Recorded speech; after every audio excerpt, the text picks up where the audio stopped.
Trust, passion, commitment. एक 32 साल पुरानी ऐसी कंपनी जिसका हमेशा से स्लोगन रहा है और उन 80,000 कस्टमर्स को जिनको एक अपने सपनों का घर साकार करने का मौका दिया है। आज मैं कुछ ऐसे बिल्डर्स के बारे में आपको बताना चाह रहा हूं। तो आप सभी का स्वागत है मेरे साथ प्रॉपर्टी विद मनीष में, और इस पूरी वीडियो को आप अंत तक जरूर देखिएगा, क्योंकि इस वीडियो में मैं कुछ आपको ऐसे रोमांचक बातें बताने वाला हूं, ऐसे बिल्डर के बारे में बताना चाह रहा हूं जो आपको थोड़ा सा सुनने में अच्छा भी लगेगा और आपके जो डाउट्स होंगे वो भी क्लियर होंगे। क्योंकि ये जो बिल्डर है बहुत नामी बिल्डर है, और नामी बिल्डर के होने के साथ साथ थोड़ा सा बदनामी भी इनको मिली है, क्योंकि आपने तो ये कहावत जरूर सुनी होगी, जिसका नाम है वही बदनाम है। क्योंकि जो बिल्डर 80,000 कस्टमर्स को अपने सपनों का घर प्रदान कर चुका होगा, जो उनको हैंडओवर कर चुका होगा, वो सोचिए कितना बड़ा बिल्डर होगा। और उस बिल्डर के साथ हमेशा से उतार चढ़ाव चलता रहता है। तो ऐसे उतार चढ़ाव से इसी बिल्डर के साथ नहीं, कई सारे मार्केट में बिल्डर्स हैं जिनके साथ ये उतार चढ़ाव चलता है। तो ऐसे ही बिल्डर के बारे में मैं आपको बताने जा रहा हूं। तो इस कहानी की शुरुआत करते हैं। कुछ समय पहले हमने एक प्रोजेक्ट लॉन्च करा था जिसका नाम था द गोल्फ कंट्री, और मैं आपको सबसे पहले एक शुक्रिया अदा करता हूं और आपका सबका धन्यवाद देता हूं, क्योंकि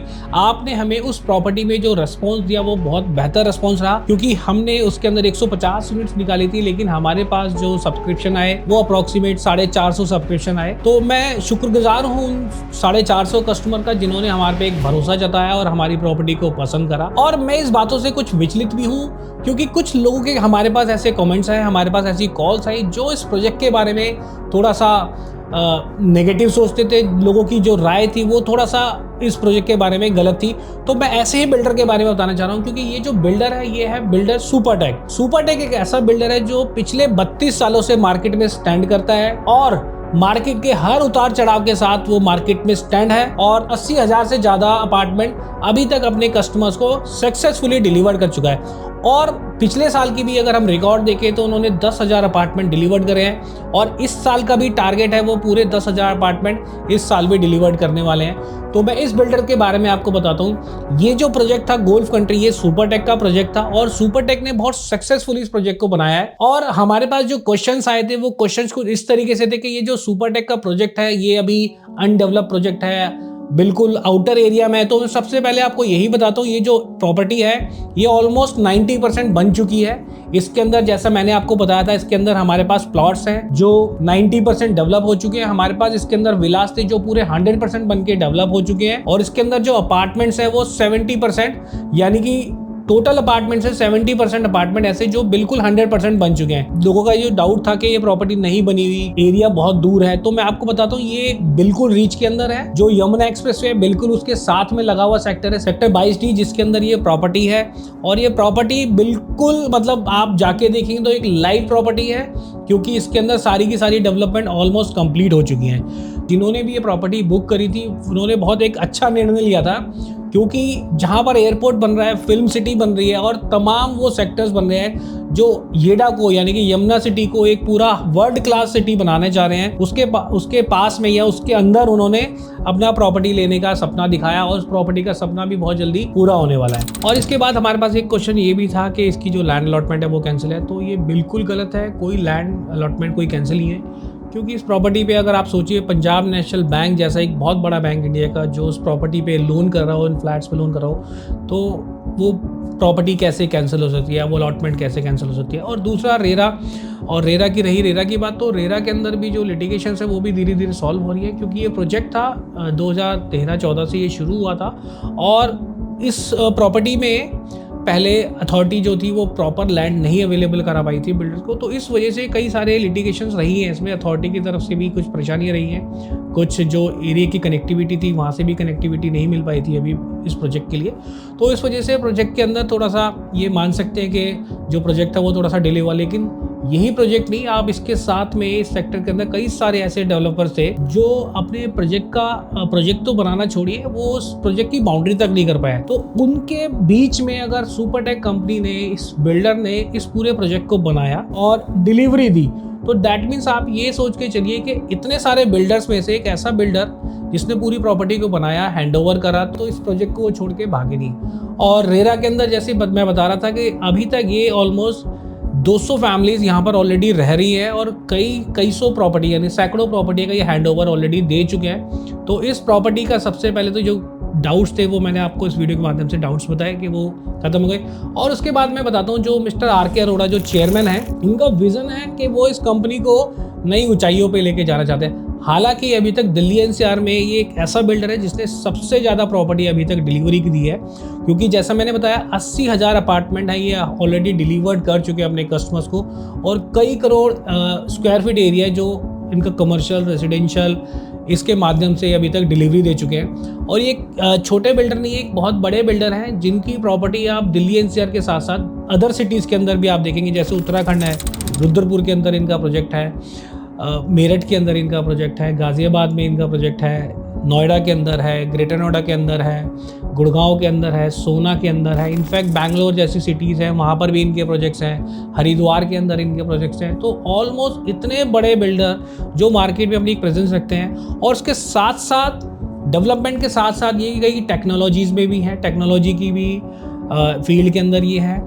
आप ये प्री कास्ट की इनकी फैक्ट्री है जहाँ पर ये प्री कास्ट मैन्युफैक्चरिंग करते हैं, जिसमें रियल इस्टेट से रिलेटेड जो भी इनके प्रोडक्ट्स हैं वो भी एक पूरा का पूरा वर्टिकल है, सुपरटेक का जो काम कर रहा है। उसके साथ ये एविएशन के अंदर भी है। तो इस तरीके से इनके कई तमाम वर्टिकल्स हैं डिफरेंट इंडस्ट्रीज में, उसमें भी ये कंपनी एग्जिस्ट करती है। तो इतनी सारी अचीवमेंट होने के बाद भी और इतने सारे प्रोजेक्ट डिलीवर्ड होने के बाद भी लोगों के माइंड में एक ये नेगेटिविटी रहती है कि बिल्डर की प्रॉपर्टी नहीं लेनी है, बिल्डर फ्रॉड है। तो मैं इस वीडियो के माध्यम से आपको यही बताना चाह रहा हूँ कि ये जो जर्नी रही थी, उतार चढ़ाव की जो जर्नी रही है, वो जर्नी रही है कि जब इन्होंने प्रोजेक्ट्स लॉन्च करे थे उस टाइम कई सारे ऐसे फैक्टर्स आए थे जो मार्केट में, जिसकी वजह से प्रोजेक्ट्स डिले हुए थे।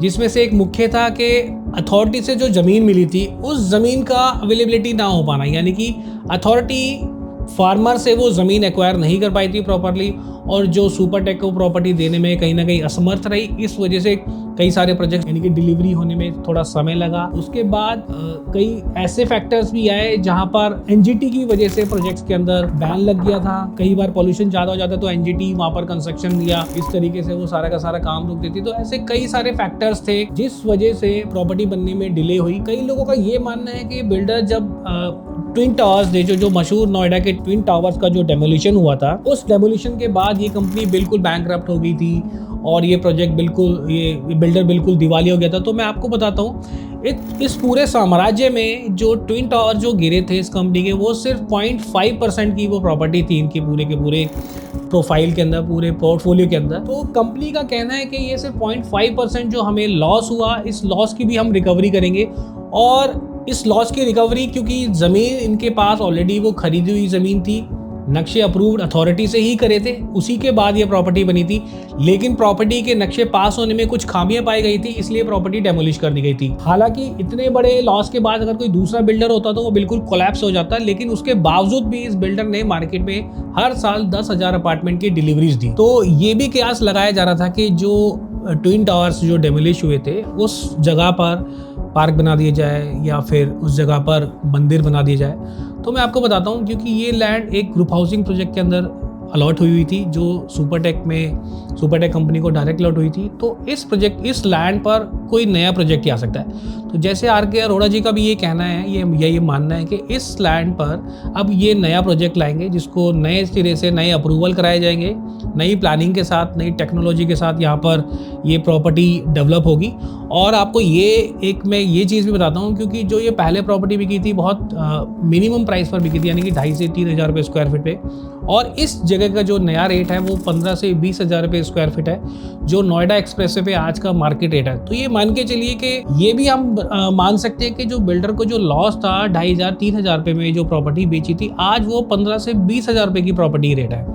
बिल्डर को हम ये मानते हैं कि बिल्डर को एक जो डेवलपमेंट कॉस्ट थी, यानी कि जो कंस्ट्रक्शन की कॉस्ट थी, उसका लॉस हुआ, लेकिन उस लॉस को रिकवर करने के लिए जो मार्केट के जो प्राइसेस है वो कई सारे बढ़ चुके हैं। तो ये लॉस भी ये लोग यहाँ पर रिकवर कर सकते हैं। कई सारे प्रोजेक्ट को लेके ये भी कयास लगाया जाता है, या ये भी हमने कई बार न्यूज़ देखा होगा कि बिल्डर के ऊपर 2,400 करोड़ रुपए का कर्ज है, जो बैंक का लगा के और यमुना अथॉरिटी का, नोएडा अथॉरिटी के जो ड्यूज लगा के हैं, वो 2,400 करोड़ रुपए के खर्चे हैं। लेकिन मैं आपको इस वीडियो के माध्यम से बताता हूँ, जैसा कि हमने रिसर्च करा तो हमने ये पाया कि इस कंपनी के ऊपर अभी जो अनसोल्ड इन्वेंट्री है या इनके पास जो एसेट्स हैं, उसको अगर ये भविष्य में या आने वाले समय के अंदर बेचते हैं तो इनकी जो रिकवरी है वो तकरीबन 12,000 करोड़ रुपए की रिकवरी है, जिस रिकवरी के लिए इनको अभी मतलब ये प्रॉपर्टी जब रेडी होंगी तो इस प्रॉपर्टी को रेडी करने के लिए अभी मिनिमम इनको 1500 से 2000 करोड़ रुपए तक का फंड्स चाहिए, जो ये फाइनेंशियल बैंक्स के थ्रू या किसी फाइनेंसर्स के थ्रू मार्केट में प्रयास कर रहे हैं, जो तकरीबन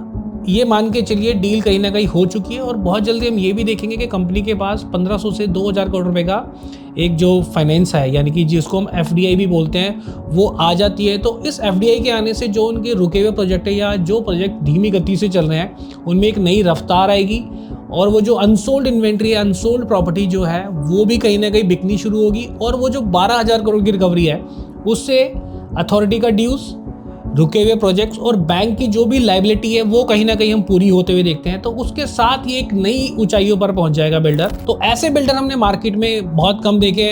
हमने आम्रपाली बिल्डर को देखा जो बिल्कुल उस प्रॉपर्टी को सरेंडर कर चुके हैं, उस प्रॉपर्टी में कोई भी हस्तक्षेप नहीं है, वो प्रॉपर्टी पूरी की पूरी सुप्रीम कोर्ट के सुपरविजन के अंडर बन रही है। हमने यूनिटेक का हश्र देखा। यूनिटेक भी अगर हम देखें, यूनिटेक की प्रॉपर्टी जो है वो भी कहीं ना कहीं अभी तक बिल्कुल रुकी हुई है, उस प्रॉपर्टी में कुछ नहीं हो रहा। लेकिन जब हम सुपरटेक की बात करते हैं तो सुपरटेक का हर एक प्रोजेक्ट के अंदर हम जाके देखा, हमने पर्सनली विजिट करी अपनी टेक्निकल टीम को, लीगल टीम को लेके, तो हमने ये पाया कि हर प्रॉपर्टी के अंदर कंस्ट्रक्शन का काम चालू है। कोई भी प्रोजेक्ट बिल्कुल रुका हुआ नहीं है। हालांकि अगर कोई प्रोजेक्ट बिल्कुल रुका हुआ है तो उसमें कोई ना कोई ऐसा क्लॉज रहा होगा या कोई ऐसी सिचुएशन रही होगी जिसकी वजह से वो प्रोजेक्ट बिल्कुल ही नहीं बनाया। लेकिन मैक्सिमम प्रॉपर्टीज ऐसी हैं जिसके अंदर फैमिलीज रह रही हैं या वो प्रोजेक्ट अभी अंडर कंस्ट्रक्शन है। ये जरूर माना जा सकता है प्रॉपर्टी की जो रफ्तार है डेवलपमेंट की वो थोड़ी स्लो है, क्योंकि कई सारे इश्यूज हुए थे। उस इश्यूज के बावजूद भी अगर बिल्डर आपकी प्रॉपर्टी को बना के हैंड ओवर कर रहे हैं तो कहीं ना कहीं बिल्डर की जो एक नीयत है, यानी कि उनकी जो एक ये मानना है कि मेरे को अपने कस्टमर्स के लिए जो मैंने कमिटमेंट करा था वो कमिटमेंट मेरे को पूरा करना है। हालांकि अगर प्रोजेक्ट कोई डिले हो रहा है तो वो डिले की भी पेनल्टी उन कस्टमर्स को दी जा रही है। ये हमने उनके पर्सनली ऑफिस में विजिट करके हमने ये भी पाया था कि जो भी प्रोजेक्ट की डिले हुआ है उसके चार्जेस उन्होंने कस्टमर्स को पूरे के पूरे दिए हैं या उसका कहीं ना कहीं उन्होंने सॉल्यूशन निकाला है।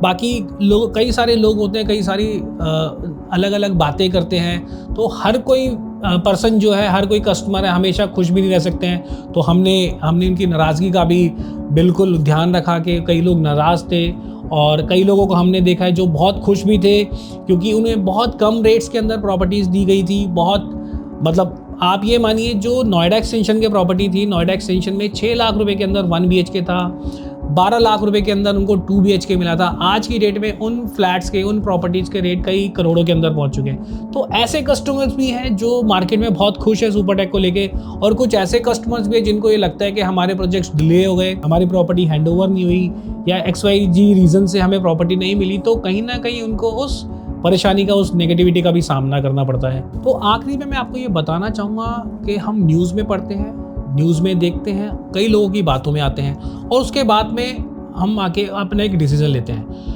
लेकिन मैं आपको ये भी बोलूँगा कि आप इन सब चीज़ों से आप बिल्कुल सतर्क भी रहिए, अपनी स्टडी भी करिए, और स्टडी के बावजूद उसके बाद जाके आप कहीं ना कहीं अपने एक डिसीजन पे आइए। क्योंकि कई बार हो सकता है कि न्यूज़ बिल्कुल फैक्ट होती है, और कई बार ऐसा होता है कि छोटी सी न्यूज़ को कई बार हमारे मीडिया चैनल्स बहुत बड़ा करके दिखा देते हैं, हालांकि वो चीज़ कुछ होती भी नहीं है। तो ऐसी सब चीज़ों से आप सतर्क भी रहिए और अपने रूढ़िवादी ना होके और उस फियर से थोड़ा सा हट के आप एक बार आइए। अगर मार्केट में कोई चीज़ अवेलेबल है, मार्केट में आपको कोई चीज़ दी जा रही है, तो उसके बारे में आप थोड़ा सा सेल्फ स्टडी करिए, उसके बारे में थोड़ा सा एनालिसिस करिए, फिर अपना कोई आप डिसीजन लीजिए। आप रेरा के दफ्तर में जाइए, रेरा के ऑफिस में जाइए, आप अथॉरिटी के ऑफिस में जाइए, आप सुपरटेक के ऑफिस में जाइए, आप हमारी टीम से कंसल्ट करिए, और वो सारे डॉक्यूमेंट्स और वो सारे रिटर्न, मतलब जो पेपर डॉक्यूमेंटेड वर्क होता है, वो आप सारे के सारे चेक करिए।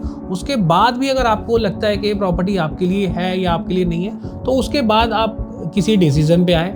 मेरा यही मानना है, क्योंकि प्रॉपर्टी लेना कोई एक बहुत छोटा काम नहीं है कि आप जा रहे हैं और मार्केट से सब्जी लेके आ रहे हैं या मार्केट से आप कुछ ग्रोसरी आइटम्स लेके आ रहे हैं। प्रॉपर्टी है, प्रॉपर्टी में आप अपनी जमा पूंजी लगा रहे हैं, आप अपने सपनों का घर लेना चाह रहे हैं, तो वहाँ पर हमेशा से आपको एक थोड़ा सतर्क रहना पड़ेगा। और मैं कोई सुपरटेक का या फिर किसी कंपनी का कोई ऐसा फेवर नहीं कर रहा हूँ, लेकिन हाँ, मैं आपको जो बातें बता रहा हूँ ये मेरी खुद की स्टडी करी हुई है, हमारी टीम के थ्रू ये पूरी एनालिसिस करी है, हमारी लीगल टीम ने इसके बारे में समझा, उसके बाद मैं आपको ये सारी की सारी जो इन्फॉर्मेशन है वो प्रोवाइड करा पा रहा हूँ। तो हमें कहीं ना कहीं लगता है कि जो प्रॉपर्टी है या फिर जो बिल्डर है, एक किसी रीजन से, यानी कि थोड़ा सा अगर बदनामी है किसी भी इस बिल्डर की, तो इस वजह से आपको एक मार्केट में अच्छी डील मिल जाती है, जो भी कई जगह अवेलेबल नहीं है। अब आप सोचिए कि आपको मार्केट से 30-40% कम रेट पे प्रॉपर्टी मिल रही है, आप उसको प्रॉपर्टी का आपको पोजीशन मिल जा रहा है, बैंक से आपको लोन मिल जाता है, कम रेट की दरों पे आपको लोन मिल रहा है, तो उस प्रॉपर्टी में क्या परेशानी हो सकती है। फिर मैं आपसे बोलूंगा कि आपको